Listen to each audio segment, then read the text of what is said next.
Praise the lord. హల్లెలూయా. ప్రభునందు ప్రియ దేవుని పిల్లలారా, నేటి వాక్య ధ్యానం కొరకు మిమ్మల్ని ప్రేమతో ఆహ్వానిస్తూ ఉన్నాను. నేటి వాక్య ధ్యానం కొరకు ప్రార్థన చేద్దామా? మమ్మల్ని మిక్కిలిగా ప్రేమించుచున్న మా ప్రియ తండ్రి, సజీవుడైన దేవా, మీ ఘనమైన ఉన్నతమైన నామానికి స్తోత్రాలయ. ఏ మంచి లేని మా జీవితంలో మరొక నూతన ఉదయాన్ని అనుగ్రహించారు. ఈరోజు కీర్తనల గ్రంథము 8వ అధ్యాయాన్ని ధ్యానం చేయబోతూ ఉండగా, నాయనా, ఈ గ్రంథముల నుండి మీరే మాతో మాట్లాడి లోతైన మర్మాలు మీరే మాకు బోధించి నేర్పించమని యేసునామమును అడుగుచున్నాము తండ్రి, ఆమెన్. ప్రభునందు ప్రియ దేవుని పిల్లారా, ఈరోజు మనము 8వ కీర్తనను ధ్యానం చేయబోతా ఉన్నాం.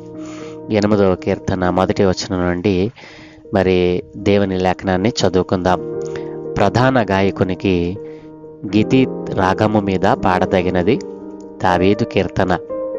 యెహోవా మా ప్రభువా, ఆకాశములలో నీ మహిమను కనపరచువాడా, భూమి అన్నంతటా నీ నామము ఎంత ప్రభావము గలది. శత్రువులను ప్రగతీర్చుకొని వారిని మాన్పివేయుటకై నీ విరోధులను బట్టి బాలుర యొక్కయు చంటి పిల్లల యొక్కయు స్తుతుల మూలమున నీవు ఒక దుర్గమును స్థాపించి ఉన్నావు. నీ చేతి పని అయిన నీ ఆకాశములను నీవు కలుగ చేసిన చంద్ర నక్షత్రములను నేను చూడగా, నీవు మనుష్యుని జ్ఞాపకము చేసుకొనుటకు వాడేపాటివాడు? నీవు నరపుత్రిని దర్శించుటకు వాడేపాటివాడు? దేవుని కంటే వానిని కొంచెము తక్కువ వానిగా చేసి ఉన్నావు. మహిమ ప్రభావములతో వానికి కిరీటము ధరింపచేసి ఉన్నావు. నీ చేతి పనుల మీద వానికి అధికారం ఇచ్చి ఉన్నావు. గొర్రెలనన్నిటినీ, ఎడ్లనన్నిటినీ, అడవి మృగములను, ఆకాశ పక్షులను, సముద్ర మత్యములను, సముద్ర మార్గములలో సంచరించు వాటినన్నిటినీ వాని పాదముల క్రింద నీవు ఉంచి ఉన్నావు. యెహోవా మా ప్రభువా, భూమి అన్నంతటా నీ నామము ఎంత ప్రభావము కలది.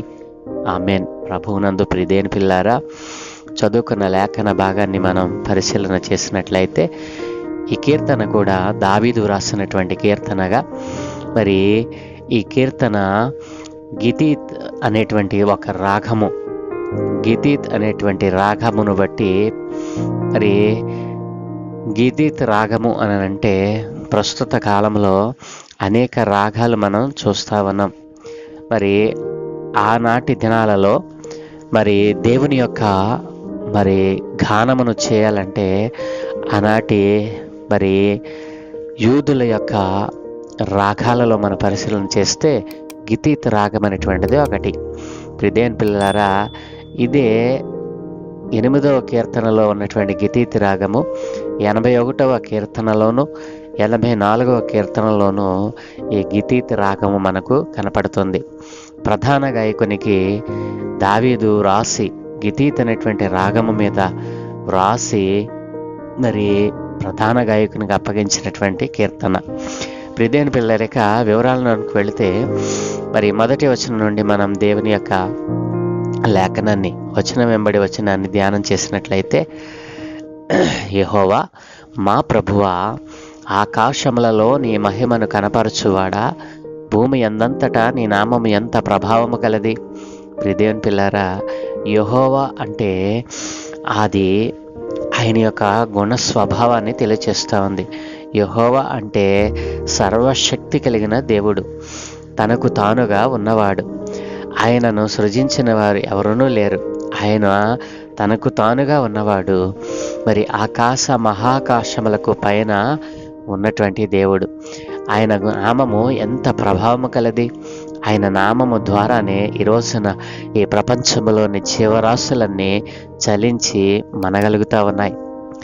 ప్రియదేవుని పిల్లారా, మరి భక్తుడు పాడుతూ ఉన్నాడు, యెహోవా మా ప్రభువా, ఆకాశములలో నీ మహిమను కనపరచువాడా, భూమి అందంతటా నీ నామము ఎంత ప్రభావము కలది. ఆయన పేరు మహిమపూర్ణంగా ఉంటుంది. ప్రియదేవుని పిల్లారా, ఆయన నామము గొప్ప నామము, ఆయన నామము మరి పరిశుద్ధ నామము, ఆయన నామము పరిపూర్ణమైన నామము, ఆయన నామము రక్షించగలిగే నామము. ప్రియదేవుని పిల్లారా, ఆ సర్వశక్తి కలిగిన దేవుని నామాన్ని మనం ఉచ్చరించటం మనకెంతో శ్రేష్టం. ప్రతి ఉదయమున ఆ దివ్యమైన వాక్కయున్న దేవునిని మనం మరి జ్ఞాపకం చేస్తూ, స్మరిస్తూ, పలుకుతూ, మరి శబ్దం చేస్తూ ఆయన నామాన్ని గొప్ప చేయటం దేవుడు మనకిచ్చిన గొప్ప భాగ్యం. ఈ ప్రకృతిలో, ఈ సృష్టిలో ఏ ఒక్క జంతువుకి ఇవ్వనటువంటి ఆ గొప్ప ఆధిక్యత మానవుడైనటువంటి ఈ నరపుత్రునికి దేవుడు అనుగ్రహించాడు. ఏ జంతువు కూడా నోటితో ఆయనను యెహోవా అని సంబోధించలేదు, మరి నోటితో దేవా అని సంబోధించలేదు. కానీ ఒక మానవునికి మాత్రం ఆ ఆధిక్యతను దేవుడు అనుగ్రహించాడు.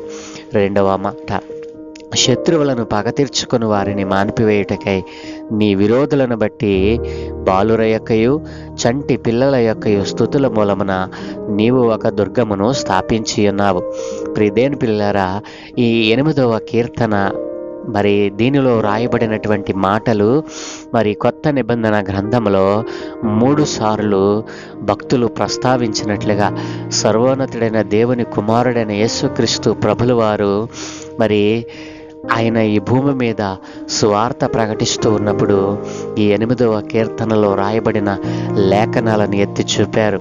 ప్రియదేవుని పిల్లలారా, కొత్త నిబంధన గ్రంథములో 3 సార్లు ఈ 8వ కీర్తనలో రాయబడిన లేఖనాలు మరి అక్కడ వల్లించబడ్డాయి. ప్రియదేవుని పిల్లలారా, ఈ 2వ వచనంలో రాయబడిన మాట, బాలుర యొక్కయు చంటి పిల్లల యొక్కయు స్తుతుల మూలమున నీవు ఒక దుర్గమును స్థాపించి ఉన్నావు అని క్రీస్తు ప్రభుల వారు మత్తయి సువార్త 21వ అధ్యాయము 15వ వచనంలో వీరు చెప్పుచున్నది వినుచున్నావా అని ఆయనను అడిగిరి. అందుకు యేసు, వినుచున్నాను, బాలుర యొక్కయు చంటి పిల్లల యొక్కయు నోట స్తోత్రము సిద్ధింపజేసేటివని మాట మీరెన్నడూ చదవలేదా అని వారితో చెప్పాడు. ఈ సందర్భము ఆయన మరి గాడిద పిల్ల మీద మరి ఆయన ఊరేగుతూ వస్తూ ఉన్నప్పుడు మరి చంటి పిల్లలు హోసన్న జయము, దావీదు కుమారునికి జయము అని వారు స్తోత్రము చేయుట మరి అక్కడున్నటువంటి ప్రధాన యాజకులు, శాస్త్రులు, పరిసయ్యులు విని యేసు ప్రభుల వారితో అన్నప్పుడు ఆయన ఈ కీర్తనల గ్రంథంలో రాయబడిన మాటను ఆయన అక్కడ ఉదహరించారు. ప్రియదేవుని పిల్లారా, మరి యేసు ప్రభు ఈ మాటలను మరి ఇజ్రాయేలు మత నాయకులు ఆయనకు శత్రువులై ఆయన్ను ఎదిరించినప్పుడు దేవుడు మరి తన గురించి అంతకుముందే రాయబడినటువంటి లేఖనాలను ఎత్తి వారికి జ్ఞాపకం చేస్తాడు. ప్రియదేవుని పిల్లారా, మరి 3వ వచనం మనం చూసినట్లయితే, నీ చేతి పని అయిన నీ ఆకాశములను నీవు కలుగు చేసిన చంద్ర నక్షత్రములను నేను చూడగా నీవు మనుష్యుని జ్ఞాపకం చేసుకున్నటకు వాడేపాటివాడు, నీవు నరపుత్రుని దర్శించుటకు వాడేపాటివాడు. ప్రియదేవుని పిల్లారా, ఈ 3వ వచనాన్ని కూడా మనం చూసినట్లయితే, మరి నీ చేతి పని అయిన నీ ఆకాశములను నీవు కలుగు చేసిన చంద్ర నక్షత్రములను నేను చూడగా నీవు మనుష్యుని జ్ఞాపకం చేసుకోవటానికి వాడేపాటివాడు. ఈ లోకములో నీ చేతి పని అయిన ఆకాశములను నీవు కలుగు చేసిన చంద్ర నక్షత్రములను చూస్తే వాటి ముందు మరి నీవు మనుష్యుని జ్ఞాపకం చేసుకోవటానికి, మరి నరపుత్రుని దర్శించటానికి వాడెంతటి వాడు అని ఈ మాటలు ప్రియదేవుని పిల్లరా కొత్త నిబంధన గ్రంథంలో మరి హెబ్రీయులకు రాసిన పత్రిక 2వ అధ్యాయము 6 నుంచి 8 వచనాలలో ఈ యొక్క కీర్తన మరి ఉటంకించబడింది. ప్రియదేవుని పిల్లారా, అయితే ఒకడు ఒక చోట ఎలాగున దృఢముగా సాక్ష్యమిచ్చుచున్నాడు. ఏమనో తెలుసా? నీవు మనుషుని జ్ఞాపకం చేసుకున్నటకు వాడేపాటివాడు, నీవు నరపుత్రుని దర్శించుటకు వాడేపాటివాడు అని కీర్తనల గ్రంథంలో రాయబడిన లేఖనాలను మరి భక్తుడైనటువంటి పౌలు గారు ఇక్కడ ఉటంకిస్తూ ఉన్నాడు. నీవు దేవదూతల కంటే వానిని కొంచెము తక్కువనిగా చేసేది. కాబట్టి ప్రియదేవుని పిల్లారా, దేవుడు సర్వశక్తిమంతుడైనటువంటి దేవుడు. ఆయన సృష్టికర్త అయితే మానవుడు దేవుని చేత చేయబడిన ఒక బలహీనుడు. కాబట్టి ఆయన సృష్టికర్త అని మానవుడు బలహీనుడు అని గుర్తించకపోతే ఎంత ప్రమాదం. కాబట్టి ఆ సృష్టికర్తను మరచి సృష్టిని పూజిస్తున్నటువంటి మానవుణ్ణి గుణపరచటానికి ఆయన తన కుమారుడైన క్రీస్తు ప్రభుల వారిని మనకు రక్షకునిగా పంపించాడు. ప్రిదేన్ పిల్లరా, ఆయన పాదముల కింద సమస్తమును దేవుడు ఉంచాడు. మానవుడు అనుకుంటూ ఉన్నాడు, సమస్తాన్ని నేను ఏలగలను అనుకుంటూ ఉన్నాడు. కానీ సమస్తము ఆయన పాదముల కింద ఉంచిన వాడు దేవుడే. కాబట్టి మనుష్యుని జ్ఞాపకం చేసుకోవటానికి వాడు ఎప్పటివాడు, నరపుత్రుని దర్శించటానికి వాడు ఎప్పటివాడు అని దేవుడు అనగలిగాడు. కావున ఈ రోజున నీవు ఎలాంటి వాడివి? నీవు ఆ సర్వశక్తి కలిగిన దేవుని చేత సృష్టింపబడిన మానవుడివే. కాబట్టి సృష్టిలోని సమస్తాన్ని దేవుడు ఎలా చేశాడో అలాగుననే నిన్ను కూడా చేశాడు. సృష్టి అంతా ఆయనకు లోబడతా ఉంటే నీవు మాత్రం ఎందుకు లోబడవు? కాబట్టి ఈ రోజున నువ్వు తగ్గించుకొని, అయ్యా నేనేపాటి వాడను, నన్ను నేను హెచ్చించుకోవటానికి నేనేపాటి వాడనని ఆయన పాదాల చెంతని వేడుకున్నట్లయితే దేవుడు నిన్ను హెచ్చించడానికి ఇష్టపడతా ఉన్నాడు. ప్రార్థన. సకల ఆశీర్వాదముల కారణభూతుడైన తండ్రి, మా మంచి దేవా నీకు వందనాలు నాయన. ఈ సృష్టిలోని సమస్తమును నాయన నీ చేతి పనులే. మానవుడు అయినా నీ చేతి పనులే. నీ చేతి పనుల మీద ఆయన అధికారం ఇచ్చినటువంటి దేవుడవు నీవే నాయన.